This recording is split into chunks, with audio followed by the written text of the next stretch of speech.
What's up YouTube? Game 888 here with more Testhands videos for you guys. I'm gonna jump right into it. Don't have anything else to say right now except that I hope I don't make mistakes, but I'll probably do because I'm also still testing with the deck and I love it. Always try to get better with it and I hope I'm going to do well at regionals as well. So let's get right into it, shall we? Extra deck is gonna go here. Power shuffling up. I always try to power shuffle for you guys just because of the fact that you know I'm not cheating with this. Like, I don't care if you see me brick. I think I bricked in the last video. That was a bad hand. I had like 3 dead cards. But hey, shit like that also happens, so we don't have to worry about that, right? As long as you can make do with what you have, you can go for it. Let's see, our first hand for this video: Chronograph, Cerberus, Janke, Pen Call, and Darkworm. Wow, this hand is busted. Okay, I feel like I can do something extra for you guys with this hand. I just don't have another Destrudo again. I really want the card to get me Destrudo, like seriously, is that so hard? But I'm still gonna try and do it in an other fashion. So let's see. I'm gonna go... Yeah, this is definitely going to work. I don't want to use my... Even though like it's an extra, like an amazing Ash bait, I'm not gonna go this time and try and do it because I want you guys to see something else. So I'm gonna do it like full-blown out combo and I can walk into any hand trap that I want. So I'm gonna Pen Call the Darkworm away. And just like every time, like, it's not even a question. I'm just gonna go and Harmonizing an Oath. Those are definitely always my targets to go into. I only play 1 Oath, so I want to search it out, and you need Harmonizing for the combo. So at this point, Darkworm effect, special summon it, get your gate. And this is where the spice is gonna come in. At this point, I'm going to do Cerberus's effect, and I'm going to get myself a Basilisk. Now, you might think, go and get your Jackal King, then you can summon your Cerberus, don't use your normal summon yet, blah blah blah blah. I'm not going to use my normal summon anyways. At resolution of the destruction of Cerberus, I'm going to use Chronograph Sorcerer, and I'm going to summon it without summoning anything else. Because I already had the Darkworm with Pendulum Call combination, I don't need that. So, at this point, Link Summon, I'm gonna go into Electromite, and I'm going to use its effect. Now, the reason I'm going to do the effect is pretty simple. I'm going to send a level 7. Am I going to send a level 7? I really want that Chronograph.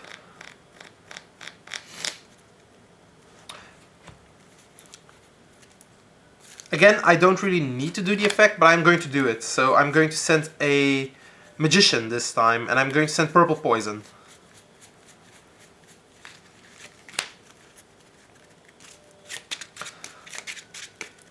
Now at this point I'm going to use Basilisk's effect, and this is where Basilisk shines. I'm going to use this effect, I'm going to destroy it, and send the Cerberus back to my deck. Now at this point I get to draw a card from the Basilisk, and then because it's destroyed I get to draw a card from the Electromite. So I'm going to get 2 draws. This could go really well and also really bad because you can draw the PK cards. But even the PK cards don't really bother you that much because you already have your cards to go ham. So we draw a Wisdom Eye and then our Pendulum Call. Now as you see, the Pendulum Call is dead in your hand, so it doesn't really matter, but we've drawn another monster, so that's good.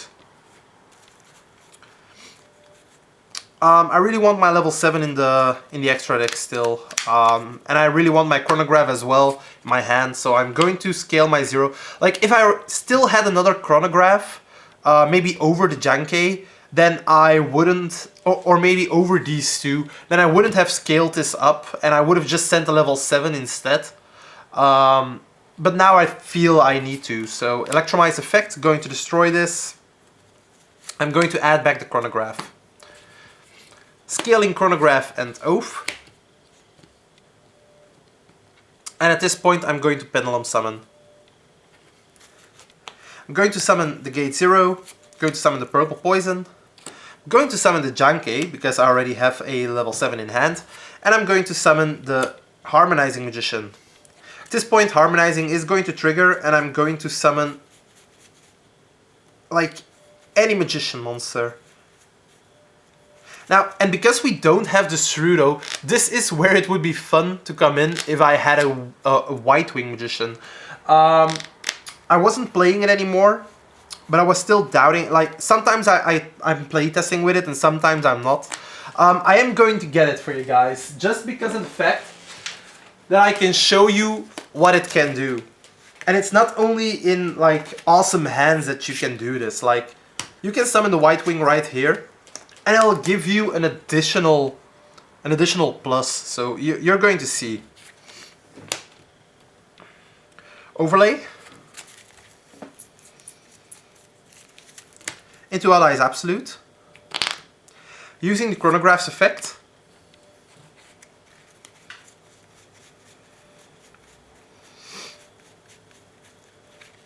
I'm gonna go into Time Gazer.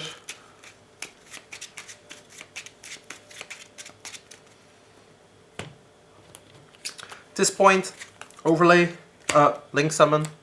What the hell am I saying?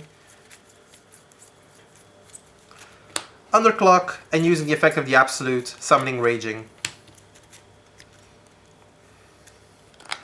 Now at this point you're going to link away the Harmonizing with the Underclock, because you really... To be frank, I really didn't need the White Wing here because I already sent the Purple Poison. But yeah, I really don't mind, so I'm just gonna send the Harmonizing.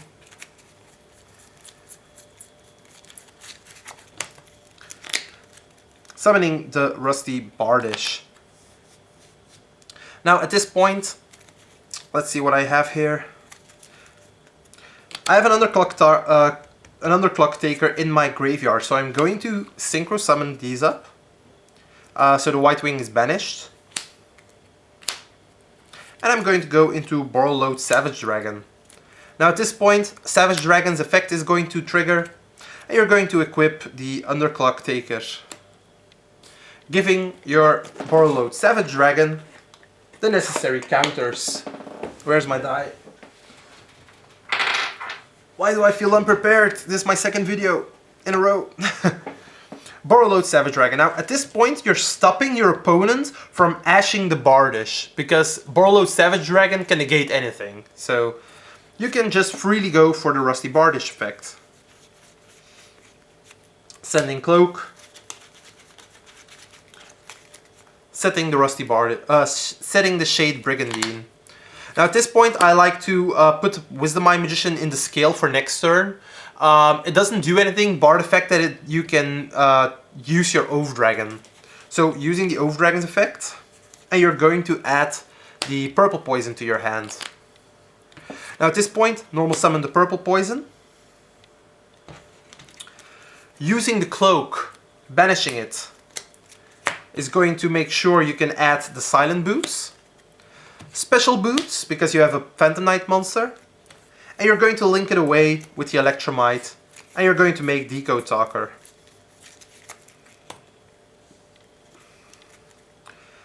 Now at this point, use the Shade Brigandine, summon it, and overlay into Abyss Dweller.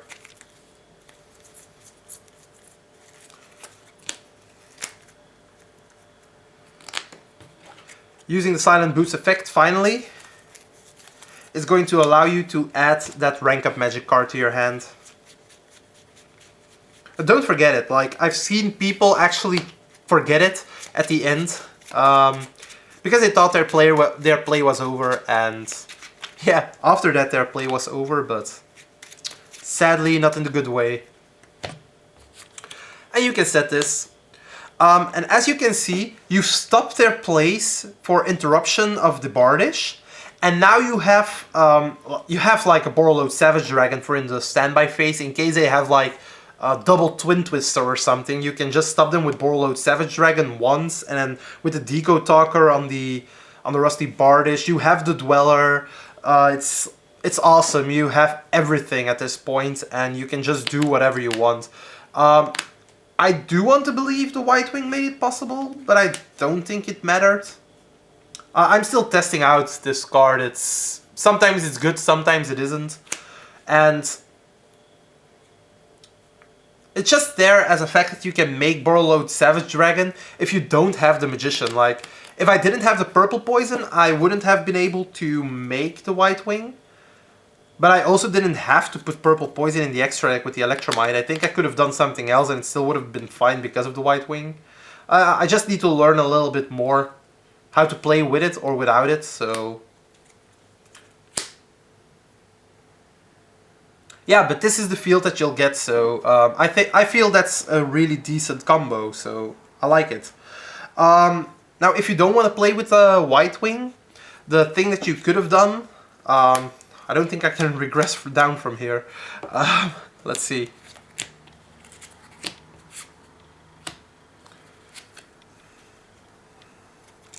The field would have been like this.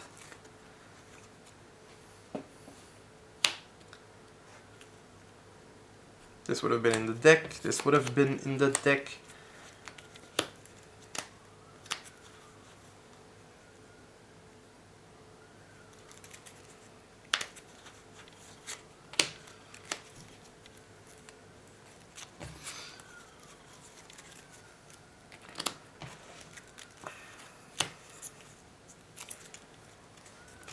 I'm just missing the Electromite.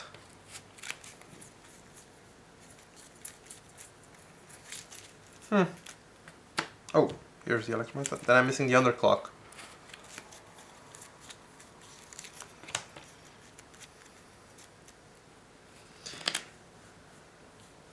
And because of the harmonizing, instead of summoning the White Wing, you could have summoned like any Magician.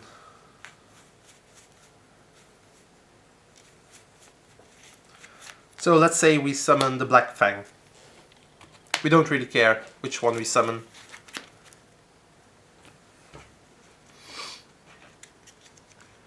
Now at this point, how are we going to go over this? Yeah, fine. Use that Black Fang and the Underclock. Black Fang will get banished because of the Harmonizing's effect. Summoning the Shade Brigandine. And because the fact is that you now have a Link Monster in the grave, you can now Synchro Summon these into Borreload Savage. Get the equip, getting 2 counters, equipping with sending Wisdom Eye, adding this. You still have your normal summon and it's all the same right now. So, okay. We could have done it without the White Wing Magician. I wasn't really sure, but if I can do it without it, why would I even play it? It's always nice to find out these things, that you can do it in a different way, but you don't really have to. Yeah, that was the first combo. I liked it, and I also like the fact that you saw me struggle with changing this up a bit. It shows a bit of my thought process, and I hope it actually helps you guys. How weird that sounds, I don't know. I'm kind of weird like that. But yeah, I'm gonna try and do a second combo now for you guys. It's only been 14 minutes. Let's try do another good one. So, Power Shuffle again. The end goal isn't that much to summon the Savage Dragon after you made the Rusty Bardish play, because if you do that, your Bardish was safe, and the Savage Dragon is just there to negate things like if the opponent has double Twin Twister plus a Pankratops. But if you have to negate that, the opponent doesn't have anything anymore anyway, so...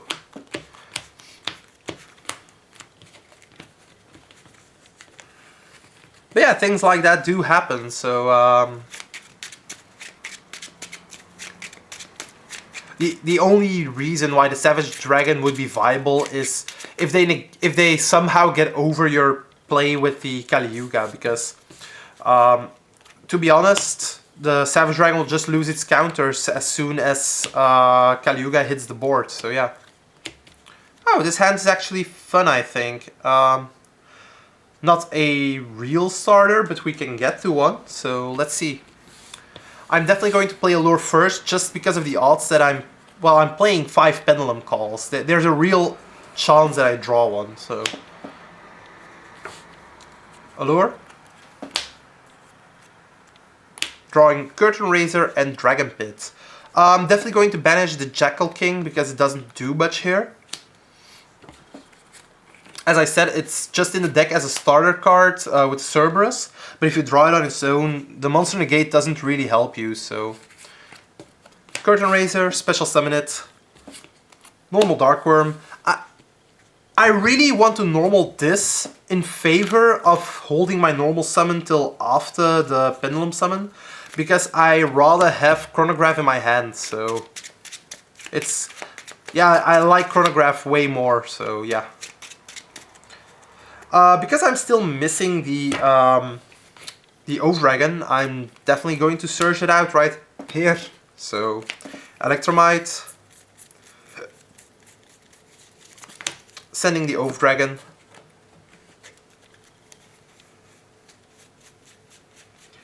Oof, oof, oof, oof.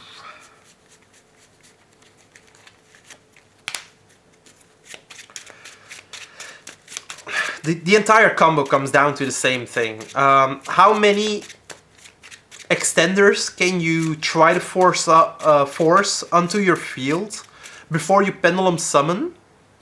And how many can you keep till after your Pendulum summon? Like, if you have everything, then the Electrobite pop is actually good for after the Pendulum summon, because you can do some plays afterwards. But for now, like, you don't care, you just set the gate 0, pop it, add back the Oath Dragon, get a draw. You have everything you need, like everything and more. So it's crazy. Oath, Chrono, just the same thing once again.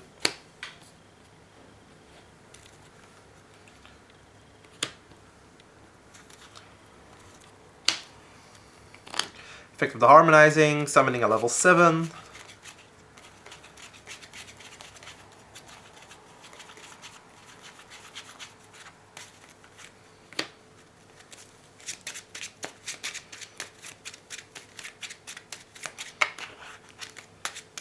Now what I can do is I already use my normal summon, so I won't be able to make either a Dweller or a Borreload Savage, because I also don't have a Strudo. But I can choose which play would be more safe. I'm actually gonna go for a Borreload Savage in this time, and not go for the Dweller, just because I want to show you that it's possible. But in general, I want to go for Dweller every time, because Dweller is better in my eyes, but yeah. In my reasoning, it's better to go for a Grave Shutdown and a Field Shutdown than to just make sure your Field Shutdown is live. Although, maybe that's wrong in my head, but I really don't know. Please give me your thoughts about that, so yeah. Using the Chronograph, summoning Time Gazer.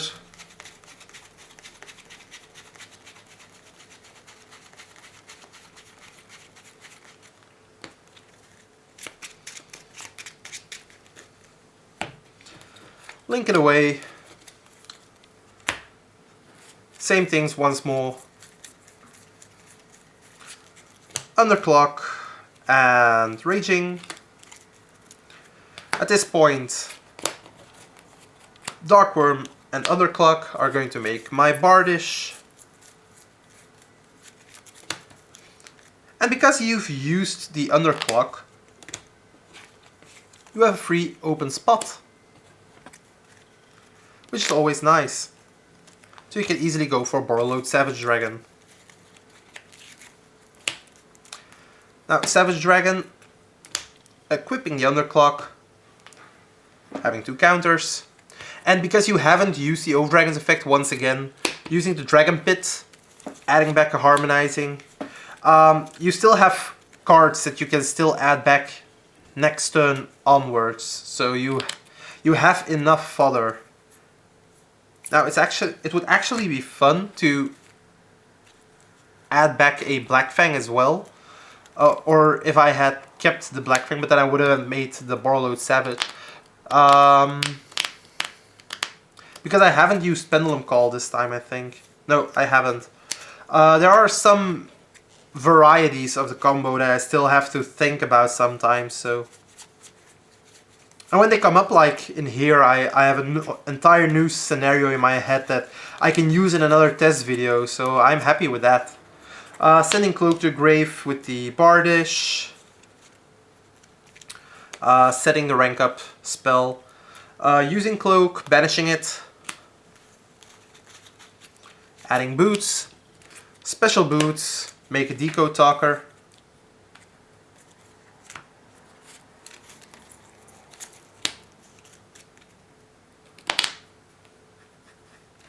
And then you can use the Boots to add the Shade Brigandine. But I wouldn't suggest actually playing the card, because at this point you don't have anything to overlay it with, you don't have anything to synchro with it, so it would be dead on the field, and it's better off in your hands for next turn. You don't play any traps anyway, so next turn is just gonna be anything for free, so it's actually pretty fun. You still have your negates, so you're definitely going to protect your play, unless they have a Kaiju, but else you have Kali Yuga again.